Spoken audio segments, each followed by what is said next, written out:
Welcome back to SFO Grimhammer and the Lost Temple of Lord Croak, where I could try and give you an awesome lore explanation for why the cult of Ulric and the Greenskins are fighting in Lustria, but it wouldn't make any sense, so instead, feast your eyes on some Hochland Long Rifles, Leon Toddmeister's fantabulously far-reaching harquebus of unforeseeable and unperceived bereavement, able to clip the wings off a butterfly at 500 paces, Wolfkin, backing up their more heavily armored cousins, and it wouldn't feel like a true Middenland army without Graf Boris Todbringer. Led by a Rune Fang and a vicious little griffin in tow, the Electric Count patrols the skies unopposed. But when he lands, things might get a little bit dicey, because Grimgor and the Immortulz are on the prowl, and they're good for one thing, and one thing only: chopping gits. The thing I love about Grimgor and SFO is he's basically the size of a troll. Absolute unit, that one, and he's supported by the meanest and the greenest legendary Black Orc retinue in existence, with bile-spitting trolls and a colossal squig rounding out the rest of the WAAAGH. Alright. Let's get down to business to defeat Duggets, and Hochland Long Rifles are going to be super important here. Pretty cool unit, very similar to Jezzail's. Their steady aim passive gives them additional missile damage, accuracy, reload skill, and range when no enemy is within 100 meters. And Stagger Shot gives them lower speed, missile resist, and melee defense for anyone they shoot at for 3 seconds. Very high-powered rifles.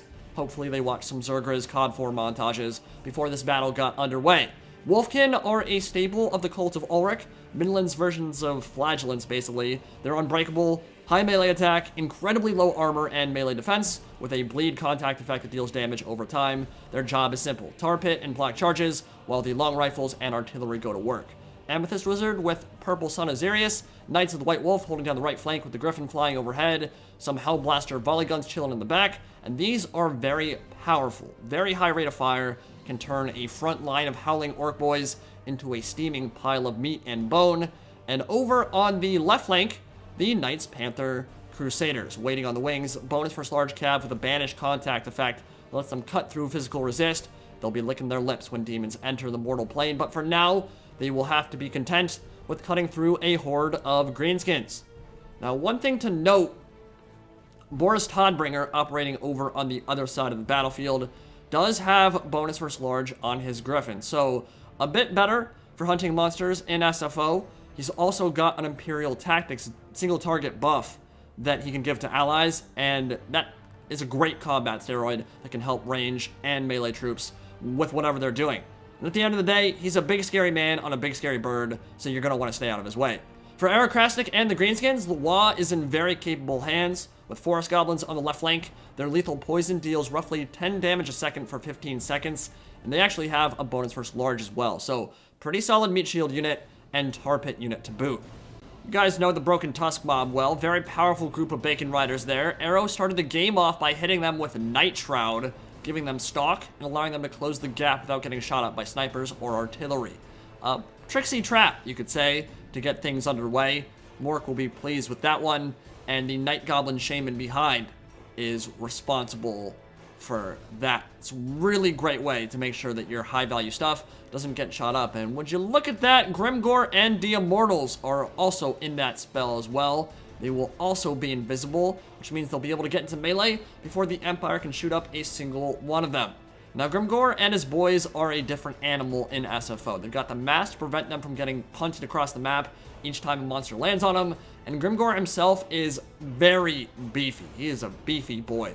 Grimgor is the best, gives him plus 10 melee defense, 25% speed, 25% weapon damage, and 10% physical resist, and Getsnit gives him 30 melee attack, 30% AP damage, and plus 25 bonus first large. So when WAAAGH is popped, he just straight up mulches stuff. It doesn't really matter what gets in his way.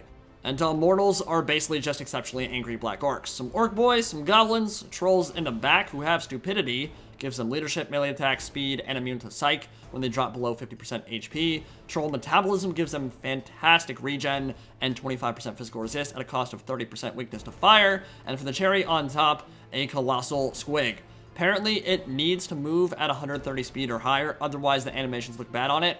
Not my favorite unit in SFO because it should not be moving that fast, but despite having an amazing stat line and Usain Bolt track shoes, it's balanced out by the fact that it has a very tiny HP pool. So, definition of a glass cannon, we'll see what kind of work it can do. So, the Hochland Long Rifles have one job here, and that is snipe out the really expensive stuff.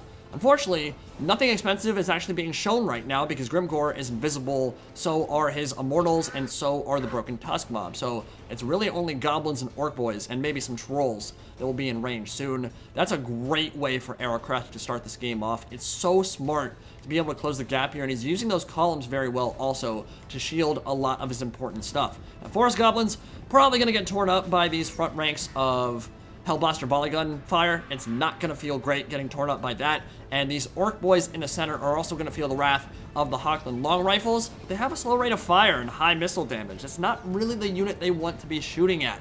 They are going to get some very nice kills here, though. Excuse me, orc boys, sir. That is no way to get ahead in life. And they will start getting ripped up by all that hyper-accurate sniper fire. But probably at this point, I think the trolls are in range now. Should be shooting at the trolls. They're more expensive. Problem is, they have crazy good regen, so if you can't ensure that the troll actually dies, then it'll just go back up to full and you're kind of wasting it. At least with shooting the orc boys, they are losing models every time those shots arc their way in. Colossal Squig going right up the center into the thick of it, and here come the big boys, the Immortulz and Grimgor Ironhide. Those poor spearmen. I mean, seriously, Grimgor swings his axe once, gets Snake flashing in the midday sun, and Empire State troops going flying, shooting stars out into the Milky Way galaxy. And when they finally land, it'll be minus a few appendages. Trolls, using their stupidity to club their opponents into submission. It's like an internet forum. Spew your bile louder than everybody else around you, and you win the day. But everyone is dumber for it. Walk loudly and carry a big stick. That's the way of the troll and Wolfkin, feeling their wrath. Colossal Squig going right for the artillery and the Hochland Long Rifles, but Knights Panther with their Boisterous Large are going to tie him up and completely surround him, and that will allow Graf Boris Todbringer to jump right in, and it'll only be a couple of attacks, and that Colossal Squig is going to drop like crazy. It only has like 3,800 HP, which is a very tiny HP pool for a single entity in SFO. Broken Tusk Mob charging into some swordsmen, but Knights of the White Wolf are right there to cover their retreat, and a nice charge. They are can openers. I'm going to be very interested to see who wins that cat fight. Broken Tusk Mob and Knights of the White Wolf, I think, are pretty evenly matched there, so we'll see how that goes. Forest Goblins and Wolfkin slaying the crap out of each other, and I think Wolfkin would definitely win that in a long, dragged-out fight, but they'll take a ton of damage because they have, like, no armor or melee defense. Purple Son of Xarius in the middle of the Greenskin Horde, and it will suck them all into the warp, get over 100 kills with a single cast, and leave a bunch of broken bodies and Crimson dotting the continent beneath. Lots of dead after a single Vortex there. Remember, an SFO casting and Vortexes in general, much more powerful than you will see in vanilla. Nice to see that spell get used. Wolfkin severely depleted in the center, and the Immortulz are running down one of the Hochland Long Rifle units, and they don't really have much of a chance of escaping. The cavalry has already been committed. Boris will do what he can, but it only takes one bad touch from the Immortulz, and pretty much the whole unit is going to die. They have a huge charge bonus, really high weapon strength, and they just keep coming. They do not stop coming, and that's going to prevent those Hochland Long Rifles from escaping. Night Goblin Shaman's taking some damage from Boris too, and the Trolls on this side engaged by Knights Panther, Forest Goblins, and regular Goblins supporting them, and that should be a very interesting fight. Colossal Squig did come back, but Boris is on the hunt yet again, and he's going to go right for that big monster, and this time will probably put him in the grave for good.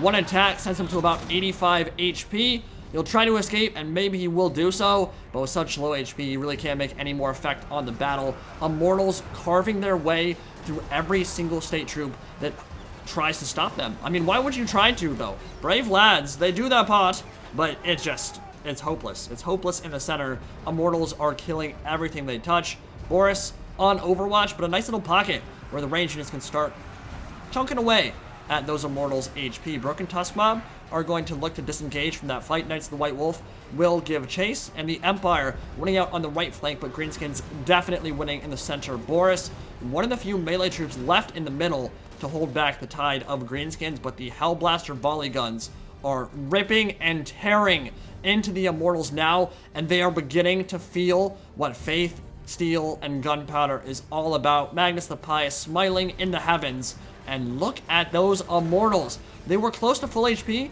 and now a bunch of AP units firing into them and equalizing the numbers a bit now, and they lost 7 or 8 of their number in those withering volleys. That's a huge swing Gonna be pretty important to make sure those Immortulz are not at full strength when they get back into close quarters combat.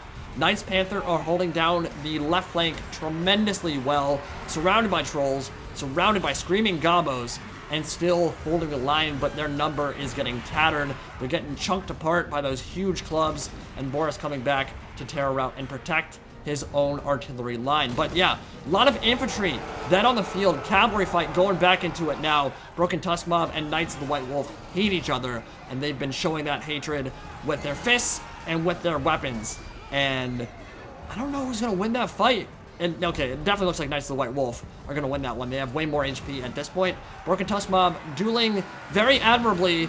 Even with the Goblins, though, they will not be able to change that fight in their favor, and looks like they just routed. Goblins about to rout as well, but there's so many range units left on the field, and very few melee troops left to protect them. Both sides incredibly tattered now. Aristocratic trying to get into the cookie jar. Immortulz and Grimgor fighting some Wolfkin on the flank. That's not where they need to be at this point. They need to push up the center and get rid of that artillery. Once the artillery and the Hochland Long Rifles are dead, then the Greenskins might be in very good shape to take this game. But now they have a long way to go under a killing field, looking like D-Day out there. Greenskins getting blown in half left and right, but they're definitely winning their right flank. Knights Panther look to be on their last legs, and Greenskins pulling off stuff from those kind of tertiary engagements and focusing on the big picture here, which is getting around Boris Todbringer and making sure that the range units go offline. If they're given more time to fire, it's going to be bad news bears for the Greenskins. That's why he's charging into those Hellblaster volley guns now,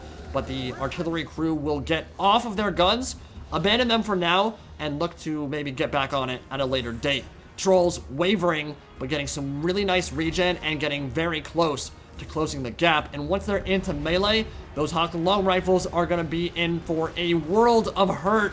Beautiful charge into their midst, and they might start dropping like flies here. They will.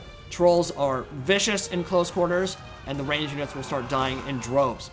So, Knights of the White Wolf coming in to reinforce. Boris is still full HP, which is a really big deal, but Grimgor is also close to full HP and still has the support of the remnants of those Immortulz. Amethyst Wizard still around, but his Purple Sun Azarius will do nothing for the rest of the battle. There's no infantry to cast it on, really.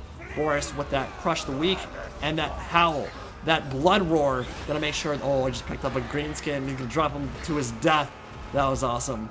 And he's gonna be debuffing all those units in AoE with -5 melee attack and -5 melee defense. And it's looking like, as we move into the late stages of this game, the Knights of the White Wolf and Boris Todbringer are kind of the linchpin of the Middenland build, which is exactly how you'd want it to be, right? If you're playing as Middenland, it kind of makes sense that your Cult of Ulric units and Graf Boris Todbringer are your aces in the hole, as it were. Trolls charging forward. Can the Knights of the White Wolf deal with how many trolls are still left on the field, though? Really nice shots coming in from the Hochland Long Rifles, and Boris going to cycle charge into Grimgor, who does have expert charge defense, meaning he will negate charge bonuses from the front if he's braced. Immortulz, the last of them, falling to a huge volley, taking off a couple of their heads and arms as well, but Grimgor giving it back in full. Getsnick slicing the head off of that poor guy's shoulders, and he will continue to give chase and make sure those range units route off the map. We're getting pretty close to the white line now, so anything that terror routes or routes from the field has a good chance of never coming back to the fight. Boris and Grimgor fighting it out, but Grimgor, even though he is low HP and his leadership is dropping like crazy, he's got all those steroids, and he does have Getsnick, which gives him that +25 bonus versus large, which is very scary for Boris to deal with. So use some of that regen, get some health back. He's again into the range units. Boris looking for the duel some more. Amethyst Wizard looking for something to cast Purple Sun Azarius on, but there's nothing, and the Trolls back into the thick of it as well. Flexing some Teddy Roosevelt diplomacy. Hello, my friend. I have a gift for you. The ground. Meet the ground. Boom. Dead. Like, that's just so brutal. That might be one of my favorite animations in the game. Just gonna pound him into pulp, and the Trolls will pretty much fear route everything over on that side. So the Greenskins pushing through pretty hard. Grimgor is losing the duel to Boris, though, in a fight between them. Can he take down the Griffin? The Amethyst Wizard also stabbing him in the back with a scythe and that tiny little pig sticker. Can it be enough? Grimgor is running, and Yeah, he's going to be off the field. So it's basically up to the trolls. Balance bar shifting in Middenland's favor. Hochland Long Rifles trying to get a couple more shots in. It would be so brutal to make it through all that unscathed. And then at the very end, when you are seconds away from winning the battle, you get smashed in the face by a bunch of angry trolls. Again, picking up another guy and slamming him into the ground repeatedly, turning him into mush. Boris charges in. Terror route, that will be your game. Middenland takes it barely though. Boris, Todbringer, and a handful of Hochland Long Rifles, pretty much all that was left on the field. Both sides tattered at the end of it.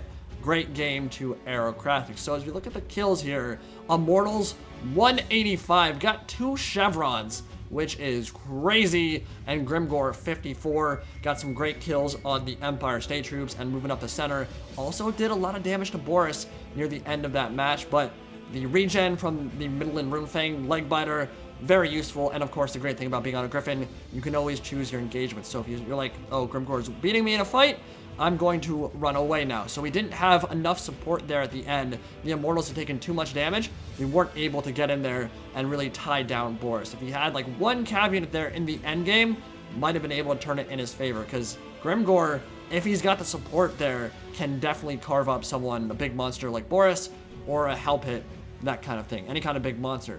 The Purple Sun Azarius definitely made a big impact here. Only one cast, but it got over 100 kills. Second one didn't do much of anything. And the Wolfkin made good account of themselves, that unbreakable kind of flagellant style unit. Very nice against all the gobbles that were fielded for the WAAAGH. Hellblaster volley guns killed the game 90 and 87 respectively, and 109, 78 on the cavalry. And Boris Todbringer, of course, huge impact as well. I really enjoyed using those Hochland Long Rifles. They are very fun. Don't get a massive amount of kills, but what they shoot at dies like crazy, and they can rack up HP damage on really any kind of big monster or a single entity. I don't think they got as much value there as some of my other games, because Aerocratic did such a good job of using Night Shroud to make sure Grimgor, Immortulz, and Broken Tusk Mob made it into melee unscathed, making sure they're invisible at the start against a faction you know has artillery. So important and really well played there. Forest Goblins even got a ton of kills. Trolls 122 and 127 also making a huge impact on that battle. So Aerocratic doesn't have a lot of experience with SFO. I'm going to be playing more games with him to get him more accustomed to the mod. He's obviously a very good player, and we will definitely be doing some more of it because it's super fun. Hope you guys enjoyed, and I'll see you next time. Peace out.